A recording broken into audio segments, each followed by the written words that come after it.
Merina, Yes. how do you feel now? I feel good. ഭയങ്കര എന്താ പറയാ പ്ലസന്റ് ആയിട്ട് ഇരിക്കുന്നുണ്ട്.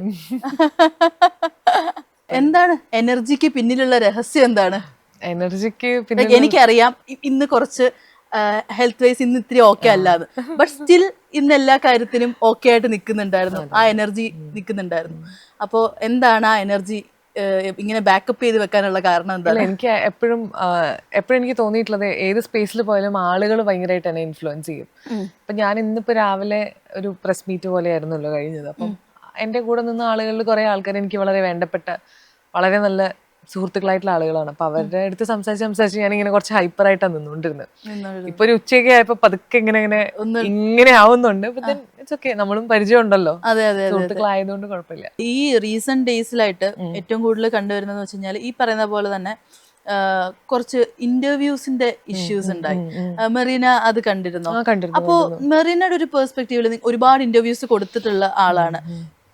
ആങ്കേഴ്സിന്റെ ഇപ്പോ TRP മാറ്റേഴ്സ് എന്ന് പറയുമ്പോൾ ആങ്കേഴ്സിന്റെ ചോദ്യങ്ങളില് നിലവാരം കുറയുന്നതായിട്ട് തോന്നി. എനിക്ക് തോന്നാറുണ്ട്. ഇപ്പം ഇന്നിപ്പോ നമ്മളുടെ പ്രസ് മീറ്റിന്റെ കാര്യം സംസാരിച്ചപ്പോഴും ഞാൻ പറഞ്ഞു, നിങ്ങൾ പേഴ്സണൽ കാര്യങ്ങൾ ചോദിക്കുന്നതുകൊണ്ട് എനിക്ക് കുഴപ്പമില്ല, പക്ഷെ അലമ്പ് ചോദ്യങ്ങൾ ചോദിക്കരുതെന്ന്. കാരണം എല്ലാത്തിനും ഒരു ഞാൻ പറയാം, എവറിത്തിങ് സ്റ്റാർട്ട്സ് ഓൺ റെസ്പെക്ട് അല്ലേ.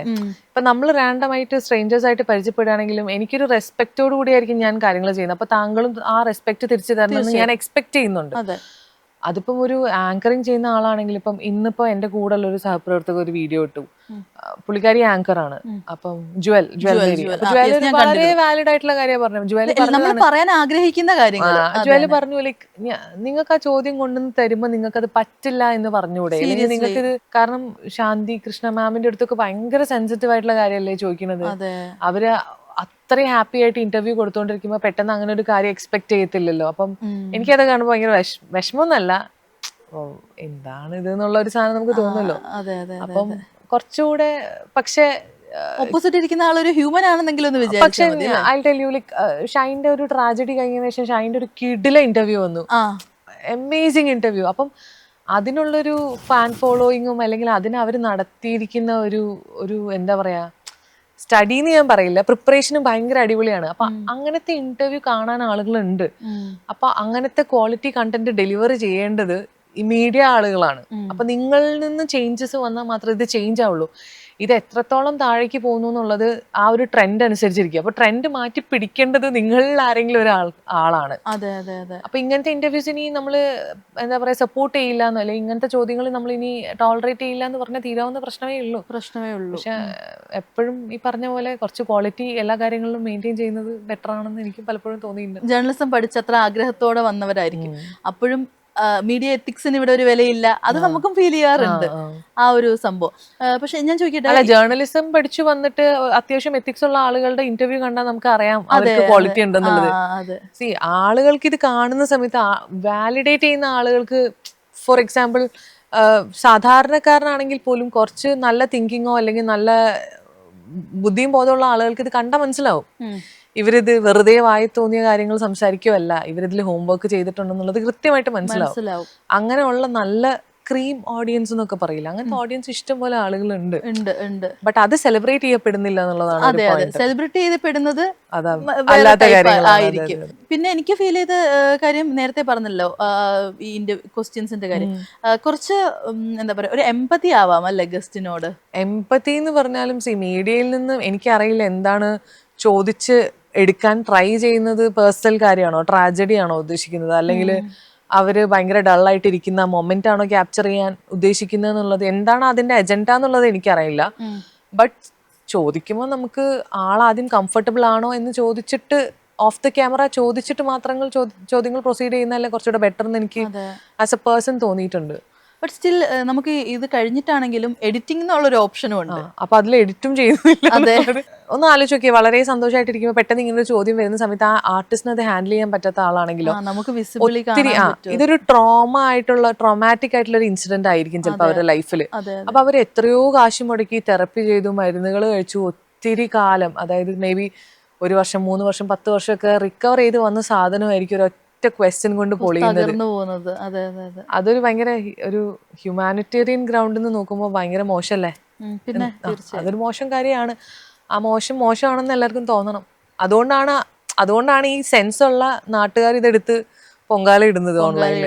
ഇത് ശരിക്കും ആവശ്യമായിരുന്നു എന്ന് തന്നെ ഏതൊരു വ്യൂവറിനെ പോലെ മെറീനയ്ക്കും ഫീൽ ചെയ്തിരുന്നു. എന്ത് ഐ മീൻ ഈ ഒരു ആളുകൾ റിയാക്ട് ചെയ്തത് വളരെ നന്നായി. കാരണം എന്തും നമുക്ക് എല്ലാവരുടെ അടുത്തും അങ്ങനെ ഓപ്പൺ അപ്പ് ചെയ്ത് ചോദിക്കാന്നുള്ളത് ഇപ്പം കുറച്ചും കൂടെ പവർഫുൾ ആയിട്ടുള്ള ഒരാളാണ്, അല്ലെങ്കിൽ എന്താ പറയാ കുറച്ചുകൂടെ അതോറിറ്റേറ്റീവ് ആയിട്ടുള്ള ഒരാളടുത്ത് ഈ ചോദ്യം ചോദിക്കുമോ? ഒരിക്കലും ചോദിക്കില്ല. എനിക്ക് ഐ എം ഷുവർ 100% ഷുവർ തിരിച്ച് ഇവർക്ക് പണി കിട്ടുന്ന പ്രത്യേകിച്ച് തോന്നുന്ന ആൾക്കാരാണെങ്കിൽ ഈ ചോദ്യം ഉണ്ടാവില്ല. അഥവാ ഉണ്ടായാലും ഈ സാധനം എഡിറ്റിൽ പോവും. അല്ലെ, ഓൺലൈനിൽ ഇത് വരില്ല. അപ്പം something is wrong with people. എപ്പോഴും സാഡിസ്റ്റിക് ആയിട്ടുള്ള ഷോ എപ്പോഴും മുന്നോട്ട് പോകുന്നു ഞാൻ കേട്ടിട്ടുണ്ട്. എല്ലാ ഇതിലും ഇപ്പോൾ സീരിയലിന്റെ TRP കയറുന്നതോ അല്ലെങ്കിൽ ഈ ഇങ്ങനത്തെ കുറച്ച് കോംപ്ലിക്കേറ്റഡ് ആയിട്ടുള്ള ഷോ പോലത്തെ ഷോസൊക്കെ നിലനിന്ന് പോകുന്നത് മനുഷ്യർക്ക് ബേസിക്കലി ഒരു സാഡിസം സൈഡ് ഉള്ളതുകൊണ്ടാണെന്ന് ഞാൻ കേട്ടിട്ടുണ്ട്. അപ്പം അങ്ങനത്തെ കണ്ടന്റ് വിട്ടിട്ട് കാര്യങ്ങൾ മുന്നോട്ട് പോകാമെന്ന് ചിന്തിക്കുന്നതുകൊണ്ടായിരിക്കാം. അതുപോലെ തന്നെ ഈ ശാന്തികൃഷ്ണ മാമിന്റെ ഇന്റർവ്യൂവിന്റെ കാര്യം നമ്മൾ പറഞ്ഞു. അതുപോലെ തന്നെ റീസെന്റ് വീണ്ടും പല എന്താ പറയാ കുളിമുറിയിൽ ഒളിഞ്ഞു നോക്കുന്നതൊക്കെ നോർമലൈസ് ചെയ്ത് കാണിക്കുന്ന പോലത്തെ ഇന്റർവ്യൂസ് നമ്മൾ കണ്ടു. അതും നോർമലൈസ് ചെയ്ത് ഇതൊക്കെ ഒരു കണ്ടന്റ് ആക്കി അങ്ങനത്തെ ഇന്റർവ്യൂസും കണ്ടു. അത് കണ്ടിരുന്നോ? ഞാൻ കണ്ടിരുന്നു. അല്ല, ഞാൻ ആ കുട്ടി അതിനുശേഷം ഒരു വീഡിയോ ഇട്ടിട്ട് അപ്പോളജൈസ് ചെയ്തതും കണ്ടു. അത് ആക്ച്വലി നല്ല കാര്യമാണ്. കാരണം നമുക്കൊരു തെറ്റ് പറ്റി, ആ തെറ്റ് നമ്മൾ മനസ്സിലാക്കി അത് തിരുത്തുമെന്ന് ഞാൻ പ്രതീക്ഷിക്കുന്നു ഇനിയുള്ള ഇന്റർവ്യൂസിൽ.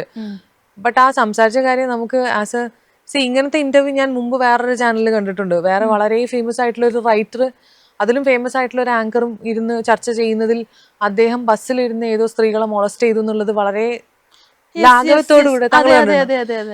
എനിക്കത് കേട്ടിട്ട് വല്ലാണ്ടായി. ഞാൻ ആലോചിച്ചു, അയാൾ മൊളസ്റ്റ് ചെയ്തതാണ് ലിറ്ററലി. ഒരു സ്ത്രീയെ ബസ് കയറി മൊളസ്റ്റ് ചെയ്തു എന്നും ആ സ്ത്രീക്ക് കുഴപ്പമുണ്ടായില്ല എന്നുള്ള രീതിയിലൊക്കെയാണ് തോന്നുന്നു അതിൽ കൺവേ ആവുന്നത്. ബട്ട് എന്നാലും അതെങ്ങനെ അങ്ങനെ ഓപ്പൺ അപ്പ് ചെയ്ത് പറയുന്നത്? അപ്പം അവിടെ ഇരുന്ന ഓഡിയൻസ് ഇങ്ങനെയൊക്കെ ആക്കുന്നുണ്ട്. ഞാൻ ആലോചിച്ചു, ആർക്കെങ്കിലും കയറി നല്ല 4 പറഞ്ഞൂടെ? നിങ്ങൾ എന്തേ പറഞ്ഞുകൊണ്ടിരിക്കുന്നത്? നിങ്ങൾ എന്ത് മെസ്സേജാ? കുറച്ച് സീനിയർ സിറ്റിസൺ ആണ്. അപ്പം പണ്ടും അതുണ്ട്, ഇങ്ങനത്തെ സംസാരങ്ങളുണ്ട്. ഈ പറഞ്ഞ പോലെ ഇപ്പോഴും ഈ സാധനങ്ങൾ ഇങ്ങനെ നിലനിന്ന് പോകുന്നു. പക്ഷെ ഇപ്പൊ റിയാക്ഷൻ കുറച്ചുകൂടെ കൂടുതലാണ്. അതിലെനിക്ക് സന്തോഷമുണ്ട്. Good thing. അതെ, ആളുകൾ പ്രതികരിച്ചു. അതെ, പ്രതികരിക്കാൻ. പിന്നെ പേഴ്സണലി നമ്മൾ എത്ര ഓൺലൈനിലും അവിടെ എവിടെയും പറഞ്ഞാലും പേഴ്സണലി നമുക്ക് എന്തെങ്കിലും കാര്യങ്ങൾ വരുമ്പോൾ നമ്മൾ പ്രതികരിക്കണം എന്നുള്ളതാണ്. ഇപ്പൊ ഞാനാണെങ്കിലും നൂറാണെങ്കിലും അങ്ങനത്തെ കാര്യങ്ങൾ അക്നോളജ് ചെയ്യുമ്പോൾ നമ്മൾ പ്രതികരിക്കുക എന്നുള്ളതാണ്. അതൊരു ഡിസ്കഷന് വെക്കുന്നതിന് മുന്നേ നമുക്ക് പ്രതികരിക്കാൻ പറ്റുമെങ്കിൽ കാര്യങ്ങൾ ചെയ്ത് സോർട്ട് ചെയ്ത് അവിടെ ഒഴിവാക്കി വിടുക. അല്ലാതെ പിന്നെ നമുക്കും അതൊരു ട്രോമ ആയിരിക്കും ലൈഫ് ലോങ്, അല്ലേ? അപ്പോൾ നമ്മൾ പ്രതീക്ഷിക്കാത്ത ഒരാൾ നമ്മളെ കയറി പിടിച്ചാൽ നമുക്ക് എന്തായിരിക്കും ഫീലിംഗ്? കുറച്ച് കഴിയുമ്പോൾ നമുക്ക് അയ്യോ എന്ന് പറയുന്നതിൽ ഞാൻ അപ്പൊരെണ്ണം പൊട്ടിച്ചു എന്ന് പറയുന്നതിലായിരിക്കും കുറച്ചുകൂടെ നമുക്ക് സംതൃപ്തി ഉണ്ടാവുക എന്ന് ഞാൻ വിചാരിക്കുന്നത്.